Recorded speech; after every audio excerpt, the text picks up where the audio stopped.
There are Vidhan Mandal in the state in which two houses, just like parliament. Then what is the name of the houses of Vidhan Mandal? Vidhan Sabha and Vidhan Parishad.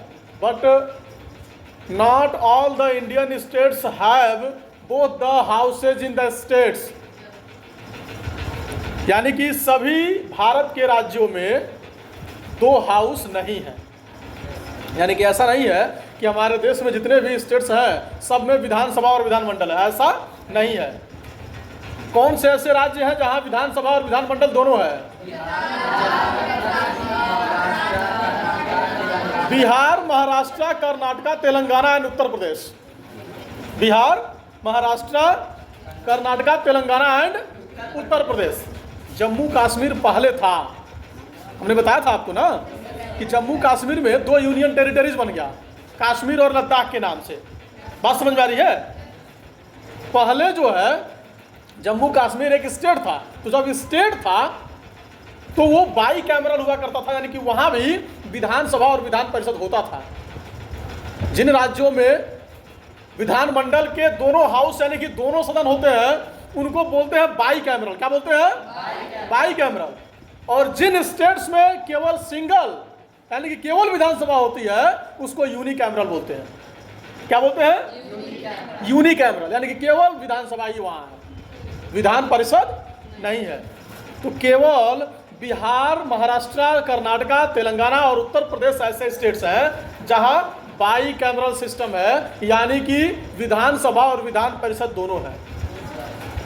इसके अतिरिक्त जितने भी राज्य हमारे देश में हैं वहां केवल सिंगल हाउस है, यानी कि विधानसभा ही केवल है, विधान परिषद नहीं है। तो जहां विधान परिषद नहीं है यानी कि सिंगल हाउस है उनको यूनिकैमरल स्टेट्स बोलते हैं, और जहां दोनों है उनको बाई कैमरल स्टेट्स बोलते हैं। Got it? फिर हमने पढ़ा विधानसभा यानी कि लेजिस्लेटिव असेंबली। विधानसभा यानी कि लेजिस्लेटिव असेंबली, जिसके मेंबर को एमएलए या विधायक कहा जाता है। क्या कहता है? एमएलए या विधायक। और मेंबर ऑफ लेजिस्लेटिव असेंबली यानी कि विधानसभा के मेंबर्स का जो टर्म यानी कि टेन्योर या कार्यकाल जो होता है वो 5 साल का होता है। कितने साल का? 5 ईयर्स।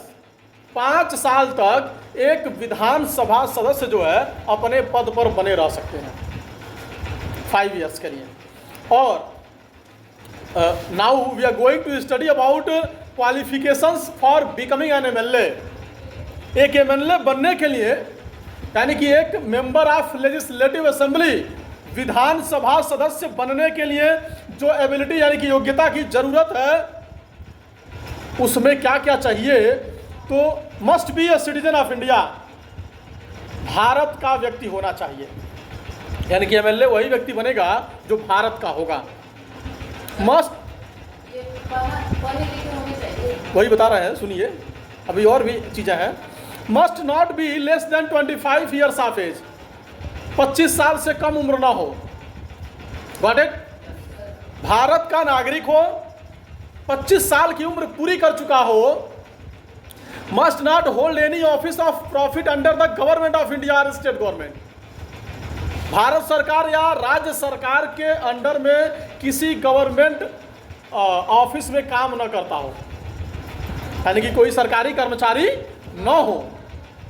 और मस्ट बी मेंटली साउंड, यानी कि मानसिक रूप से ठीक हो, पागल दिवालिया न हो। दिवालिया को इंग्लिश में कहते हैं बैंकरप्ट। बैंकरप्ट का मतलब कोई व्यक्ति बैंक से बहुत अधिक कर्जा लिया, समझ रहे हैं, और कर्जा बैंक को नहीं चुका पाया, तो बैंक ऐसे लोगों को लिस्टेड कर देता है, शॉर्ट लिस्टेड, और उनकी सूची को बैंकरप्ट सूची के नाम से अलग कर दिया जाता है। यानी कि इतने लोग जो है दिवालिया हैं जिन्होंने बैंक से कर्जा लिया और कर्जा बैंक को नहीं चुकाए। डेट जो उन्होंने लिया था बैंक से, लोन जो लिया था वो पे नहीं किए, तो उनको बैंकरप्ट बोलते हैं। क्या बोलते हैं? बैंकरप्ट।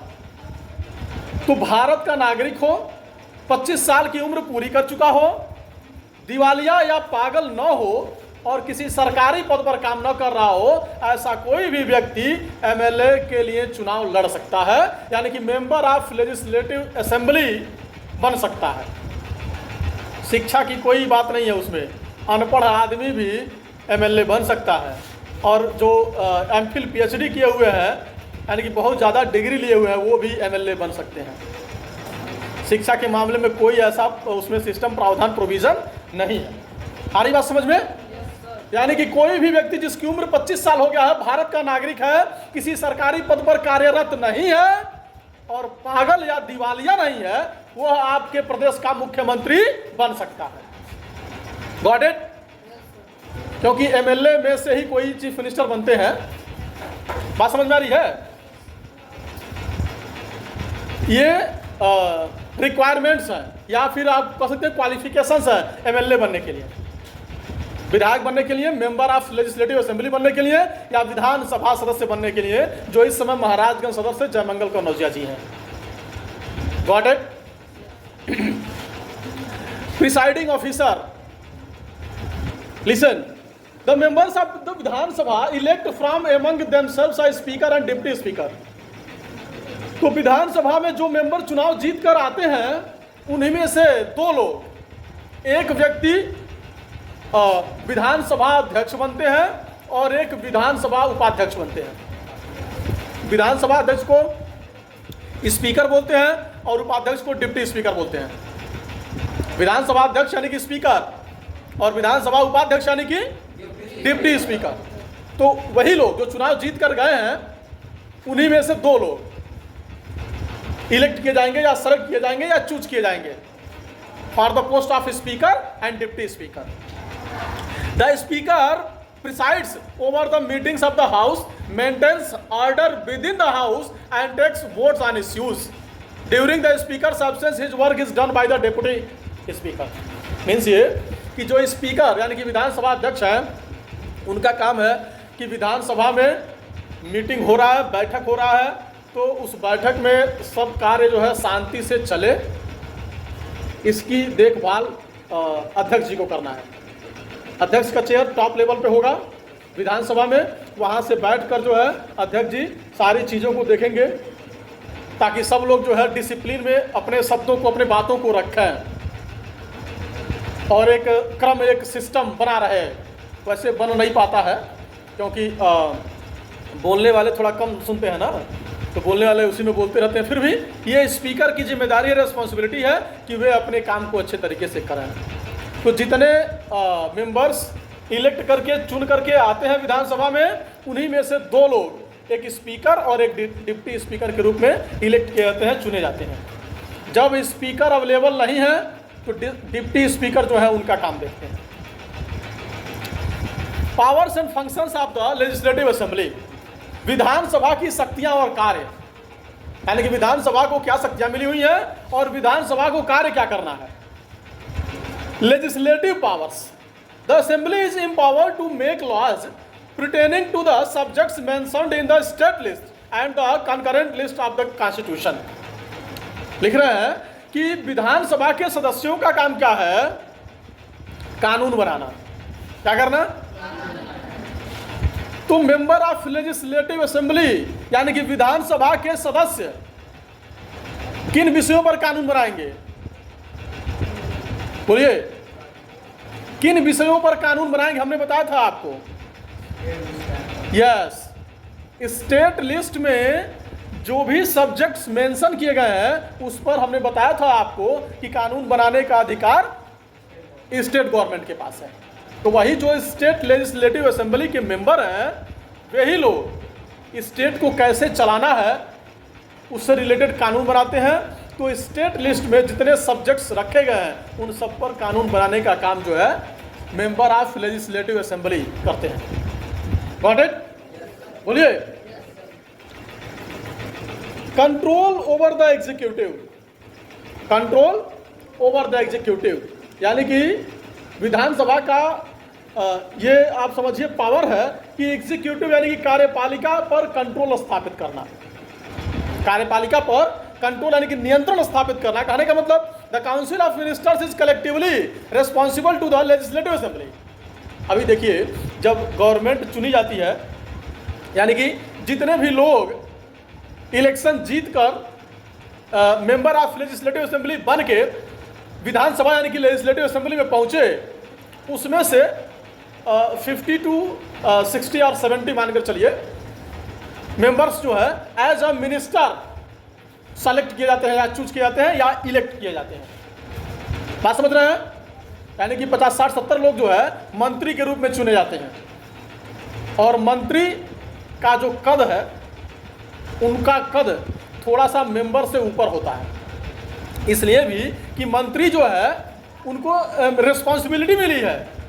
जैसे मान लीजिए कोई एजुकेशन मिनिस्टर है, शिक्षा मंत्री, बात समझ रहे हैं, तो शिक्षा से संबंधित अगर कोई भी प्रॉब्लम क्रिएट होगी तो उसकी रिस्पॉन्सिबिलिटी सीधे एजुकेशन मिनिस्टर को जाएगा।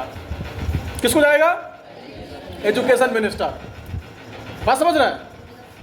तो ऐसे हर डिपार्टमेंट से रिलेटेड एक मिनिस्टर बनाए जाते हैं, यानी कि मंत्री बनाए जाते हैं, तो उनके ग्रुप को कहते हैं द काउंसिल ऑफ मिनिस्टर्स। क्या कहते हैं? जितने मंत्री हैं उन सबको मिलाकर कहते हैं द काउंसिल ऑफ मिनिस्टर्स। क्या कहते हैं? यानी कि मंत्री परिषद। द काउंसिल ऑफ मिनिस्टर्स यानी कि मंत्री परिषद। तो मंत्री परिषद लेजिस्लेटिव असेंबली के प्रति जो है सभी लोग एक साथ मिलकर रिस्पॉन्सिबल यानी कि जिम्मेदार हैं। यानी कि अगर राज्य में कोई काम नहीं हो रहा है तो अपोजिशन के लोग या पब्लिक मंत्रियों से या मुख्यमंत्री जी से सवाल पूछ सकती है। बात समझ रहे हैं? बोलिए। और उन सवालों के उत्तर की जिम्मेदारी जो है, रिस्पॉन्सिबिलिटी जो है, वो काउंसिल ऑफ मिनिस्टर्स की है। भाई जिससे रिलेटेड जब सवाल पूछा जाएगा उस डिपार्टमेंट के जो मिनिस्टर है उनको आंसर देना होगा। जैसे मान लीजिए रोड से रिलेटेड कोई प्रश्न पूछा गया कि मान लीजिए किसी डिस्ट्रिक्ट में बहुत ज़्यादा सड़कें टूटी हुई हैं, बात समझ रहे हैं, तो जो स्टेट में ट्रांसपोर्ट मिनिस्टर हैं वो उनकी जिम्मेदारी है कि जवाब दें कि सड़क क्यों नहीं बना है। परिवहन मंत्री जिम्मेदारी से जवाब दें उसका कि सड़क बना क्यों नहीं है, और नहीं बना तो कब तक बन जाएगा। बात समझ में आ रही है? तो ऐसे मिनिस्टर्स का ग्रुप है, उस ग्रुप को कहते हैं द काउंसिल ऑफ मिनिस्टर्स। क्या कहते हैं? द काउंसिल ऑफ मिनिस्टर्स यानी कि मंत्री परिषद। और वे सभी लोग अपनी अपनी जिम्मेदारियों का उनको निर्वहन करना होता है। It remains in office so long as it enjoys the confidence of the House. Different members of the state legislature can ask questions on a large number of government activities and the same are to be answered by the Council of Ministers. वही कह रहे हैं कि जब तक उनका कार्यकाल ठीक चल रहा है और जब तक सबको लग रहा है कि हाँ ठीक है ये मंत्री के रूप में अच्छा काम कर रहे हैं, लेकिन जैसे ही चीफ मिनिस्टर को अगर लगे कि यह मंत्री के रूप में बढ़िया काम नहीं कर पा रहे हैं, गुड वर्क डन नहीं है इनका, बात समझ रहे हैं, तो उनको मंत्री के पद से हटाया भी जा सकता है और वह मंत्री का पद जो है दूसरे को दिया जा सकता है। बात समझ रहे हैं? और वही कि कोई भी अगर क्वेश्चन पूछता है, स्पेशली अपोजिशन यानी कि विपक्ष के जो लीडर होते हैं, जो नेता होते हैं, जैसे मान लीजिए हमने बताया था ना आपको कि अपने स्टेट में 403 सीट्स यानी कि 403 सीटों पर चुनाव होता है उत्तर प्रदेश में, ठीक है। उसमें से 202 से ज़्यादा जिस पार्टी के मेंबर चुनाव जीत कर आएंगे उस पार्टी की गवर्नमेंट बनेगी। बात समझ रहे हैं?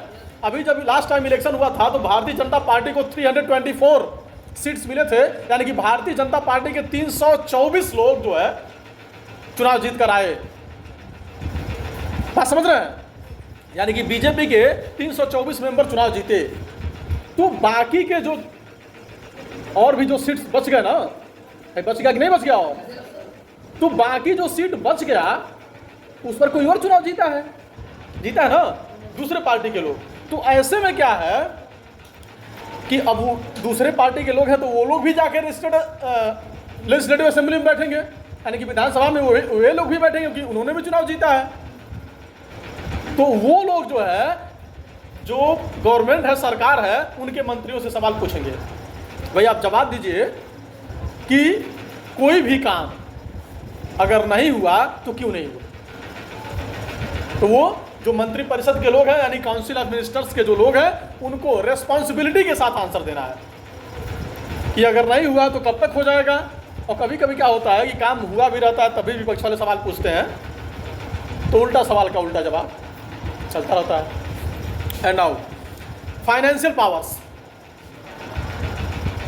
स्टेट लेजिस्लेटिव असेंबली के पास जो फाइनेंशियल पावर है, the assembly enjoys supreme authority with respect to passing of state budgets.